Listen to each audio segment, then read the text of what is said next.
จะไปสู้นะจ้าหน่อยจะไปสู้มาหมักอันนี้ในเนี่ยรู้มาสัมผัสหมักนอกเกย์หาทางตรงกันดองแต่ซาแต่หมักกับแบนทอดปีพิจุกใจแต่ดอกกับอุ่นตูแต่ตอนนี้คือซอกระปิคนลงรู้เจ็บจังไงก็บงตรการแกะไปใครแต่ละเนาะตายแล้วของตลาดอยากมีอะไรไปเกาะกลางสนามไม้ตูแต่ดองต่อแล้วเนี่ยหมักเนี่ยรู้จังไงเนี่ยหมักใจมาเตะเลิกจัดการเนี่ยมาอะไรกับปกติทุกคนทางความขาดกับสำหรับโกนจังเนี่ยหมักเลิกจัดการติดเตอร์แต่เนี่ยหมักปีมดจีนอะไรได้ของบัตรดอกเอาเป็นกบอะไรคนลงบัตรนะหรือมาตัวระดับพอไม่แต่ละชุดเองบนตัวกลางตลาดมาเป็นสมัยหมักใจมาเตะเกิดปฏิเสธการเชิญเดินที่สบายของอะไรรู้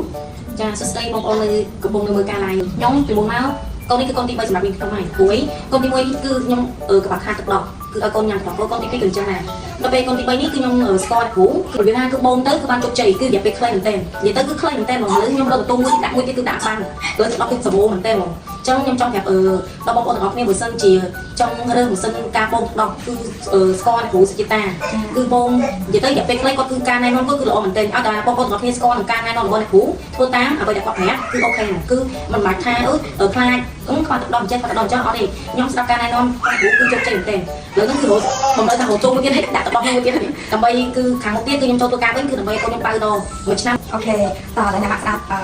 អ្នកមកដាក់គាត់ចេញពីបនតិចហើយពីជោគជ័យរបស់គាត់ខាងគឺការជ្រើសរើសសម្រាប់ការប្រឹក្សាផ្នែកទឹកដោះផ្នែកគ្រូមុននឹងមកជ្រើសរើសវិធីសាស្ត្រក្នុងការបងប្អូនអ្នកមកគិតឲ្យបានបីឆ្ងាយមែនទែនកុំឲ្យជ្រើសរើសម៉ាស៊ីនខុសការអនុវត្តខុសពីខាត់ទាំងពេលវេលាខាត់ទាំងពេលកាក់មកទទួលបានលទ្ធផលអញ្ចឹងក្នុងនាមបងគឺជាអ្នកគ្រូជំនាញឯកទេសទឹកដោះគឺជាអ្នកគ្រូរក្សាអ្នកមកតមើលតែភាពជាក់ស្ដែងទៅអ្នកគ្រូមកសម្ភារគាត់តពីមុនគឺខកទឹកដោះគឺប្រហែលគុណមុនទេឥឡូវនេះគឺសម្បូរទឹកដោះហូរវាតែម្ដងអញ្ចឹងការប្រឹក្សាគឺសំខាន់បំផុតចំពោះអ្នកម្ដាយដែលគាត់ជាអ្នកម្ដាយដែលអត់មានបទពិសោធន៍ទាំងការលើកូនបបាក់ដងកូនជក់ទឹកដោះឲ្យបានគ្រប់គ្រាន់ពេញលេញ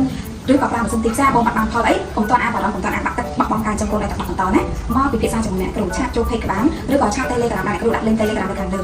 អញ្ចឹងអ្នកអាចសួរបងប្អូនមានអត់ពីអ្នកគ្រូបានព្រោះអ្នកគ្រូគឺជាអ្នកគ្រូជំនាញឯកទេសទឹកដោះអ្នកគ្រូនឹងជួយអនុបាលគ្រប់ដែលមានគោលបំណងចង់ចំកូនដល់ទឹកដោះបន្តដល់រយៈពេល1ឆ្នាំមានគ្រប់គ្រងឲ្យកូនមកត្រឡប់មកវិញចង់ឲ្យកូនទទួលបានការលូតលាស់ល្អសុខភាពល្អចង់ជួយសង្គមបន្ទុកនៅខាងគ្រួសារមិនចំណាយរឿងសាច់អកអត់ច្រើនអ្នកមកពិភាក្សាក៏មានបាត់ជាមួយអ្នកគ្រូបានអញ្ចឹងជាចុងក្រោយអ្នកគ្រូអត់មានអីប្រាប់ពីអរគុណអ្នកមកទាំងអស់គ្នាដែលចំណាយពេលតាមដានចូលមើលវីដេអូដែលអ្នកគ្រូធ្វើបទសម្ភាសន៍ពីភាពជោគជ័យក្នុងសាស្ត្ររបស់អ្នកគ្រូហើយអ្នកគ្រូក៏អរគុណអ្នកមកដែរដែលបានជ្រើសរើសអ្នកគ្រូប្រឹក្សាអ្នកមកហើយអ្វីដែលអ្នកគ្រូសប្បាយចិត្តបំផុតឃើញកូនសិស្សរបស់អ្នកគ្រូទទួលបានផលជោគជ័យបែបហ្នឹងឯងអត់មានថាអូ